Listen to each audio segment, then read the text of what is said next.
துளசிமணி மாலை அணிந்து சபரிமலை சென்றிடுவோம். தூயவனாம் ஐயப்பனின் தரிசனமே கண்டிடுவோம். துளசிமணி மாலை அணிந்து சபரிமலை சென்றிடுவோம். தூயவனாம் ஐயப்பனின் தரிசனமே கண்டிடுவோம். துளசிமணி மாலை அணிந்து சபரிமலை சென்றிடுவோம்.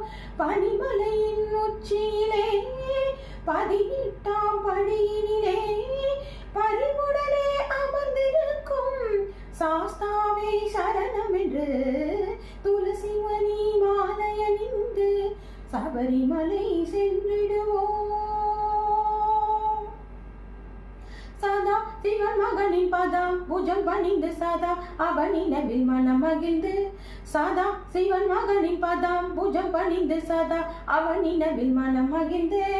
கணாதிபன் அந்த விநாயகர் தம்பி குணாதரனை அனுதினம்